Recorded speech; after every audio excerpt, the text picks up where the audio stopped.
అమరావతి అన్నటువంటి దానికి ఎంతమంది వచ్చేస్తారు? వాస్తవంగా మనకి ఆంధ్రప్రదేశ్కి ప్రతి ఇంటి నుంచి పల్లెల్లో కానీ పట్టణాల్లో కానీ ఒకళ్ళో ఇద్దరు ఇతర రాష్ట్రాల్లో లేదా ఇతర దేశాల్లో ఉంటున్నోళ్ళే ఎక్కువ, మధ్యతరగతి కుటుంబాలలో. హైదరాబాదు, బెంగళూరు, చెన్నై లేదా గురుగావ్ ఇట్లాగా ఇతర ప్రాంతాలకే వెళ్ళి అక్కడ ఉద్యోగాలు చేస్తున్నటువంటి వాళ్ళ సంఖ్య హయ్యెస్ట్ కనబడతా ఉంటుంది. ఇప్పుడు అసలు సమస్య అమరావతికి వాళ్ళల్లో ఎంతమంది వస్తారు? ఇక్కడ అమరావతి దగ్గర ఇండస్ట్రీస్ కావాలి. అమరావతి డెవలప్మెంట్కి ఇండస్ట్రియల్ గ్రోత్, కమర్షియల్ గ్రోత్ అన్నటువంటిది అత్యంత ముఖ్యమైనటువంటి. సాఫ్ట్వేర్ కంపెనీలు ఉన్నప్పుడు ఒక సిటీ లుక్ ఉంటుంది.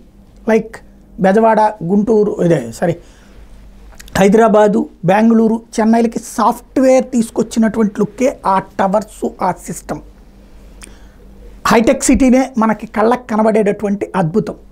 అలాంటి స్థితికి ఇక్కడ అమరావతికి రావాలంటే కంపెనీలు రావాలి. ఇప్పుడు ప్రతి కంపెనీలో కూడా ఆంధ్రులు ఉన్నారు, తెలుగు వాళ్ళు ఉన్నారు. ఎస్పెషల్లీ ఆంధ్ర ఆయా సంస్థల్లో పనిచేసే వాళ్ళందరూ ఆంధ్ర కోసం కసిగా ఉన్నారు. వాళ్ళు రావడానికి సిద్ధంగా ఉన్నారు.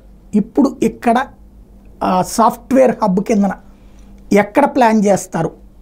గన్నవరమా, మంగళగిరి, లేకపోతే కనుక అమరావతిలో ఒక ప్లేస్ని ఏమన్నా సిద్ధం చేస్తారా?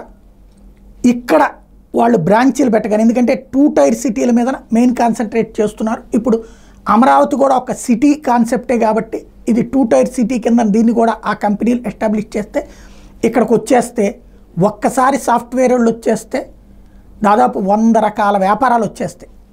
మనకి హైటెక్ సిటీ చుట్టూతో నడుస్తున్నది కర్రీ పాయింట్లు, హోటళ్ళు, లాడ్జీలు, తర్వాత పీజీలు, బ్రాండెడ్ కంపెనీలు, అన్ని రకాలు ఉండేది ఆ సాఫ్ట్వేర్ల మీద డిపెండ్ అయ్యింది. ఇప్పుడు అట్లాంటి వాతావరణం ఇక్కడికి వస్తుందా చూడాలి.